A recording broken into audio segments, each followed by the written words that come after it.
Гэр бүл хөдөлмөр нийгмийн хамгааллын салбарын хэмжээнд 2026 оны хөдөлмөр эрхлэлтийг дэмжих жил болгон зарлалаа. Энэ хүрээнд хөдөлмөрийн зах зээлийн өнөөгийн байдлыг хэлэлцлээ. За Монгол Улсын ерөнхий сайдын зүгээс техник технологи, хэмэл оюун ухааны хөгжилтэй хүл нийлүүлж, боловсон хүчний бэлтгэхэд анхаарах шаардлагатайг тодтогсон байна. Зэвхүү Монгол Улсын ерөнхий сайдын зүгээс хөдөлмөр эрхлэлтийг дэмжих хүрээнд хийх ажлуудаа хэмэл оюун ухааны эерэг болоод сөрөг нөлөөллүүдийг сайтар судлах шаардлагатай гэдгийг анхаарууллаа. За гэр бүл хөдөлмөр нийгмийн хамгааллын салбарын хэмжээнд 2026 оныг хөдөлмөр эрхлэлтийг дэмжих жил болгон зарласан. Энэ хүрээнд засгийн газар залуучууд, эмэгтэйчүүд ахмадуудын ажлын байрыг нэмэгдүүлэхэд анхаарч ажиллана гэдгээ онцолж байна.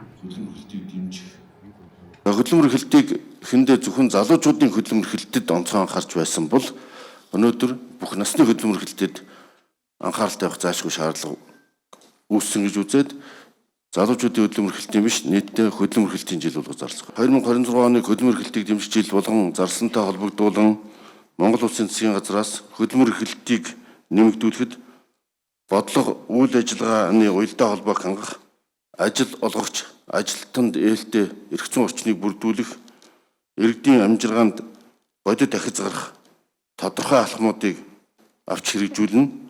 Одоогийн нийгмийн халамжийн тэтгэмж, тусламжийн зорилго нь ядуурл эмзэг байдлыг бууруулахад чиглээгүй. Мөнгөнд тэтгэмж давмгаалсан халамж хүртэгчээс хөдөлмөр эрхлэгч болох зарчмыг нэвтрүүлээгүй. Халамжийн ба хөдөлмөр эрхлэлтийн бодлого тусдаа хэрэгжиж байгаа асуудлыг шийдвэрлэж, халамжаас хөдөлмөрт бодлогыг бодиттойгоор хэрэгжүүлэх хууль эрх зүйн орчныг бүрдүүлэхээр нийгмийн халамжийн тухай хуулийн шинжилсэн найруулгын төслийг мөн боловсруулан бэлэн болгоод байна. Хөдөлмөр эрхлэлтийг дэмжих жилийн хүрээнд хэрэгжүүлэх бодлого арга хэмжээний үр дүнд хөдөлмөр эрхлэлт нэмэгдэж, хөдөлмөрийн зах зээл идэвхжсэн, зорилтод өрх иргэний амжиргаа хөдөлмөр эрхлэлтэд бодиттой ахиц гаргана гэж найдаж байна.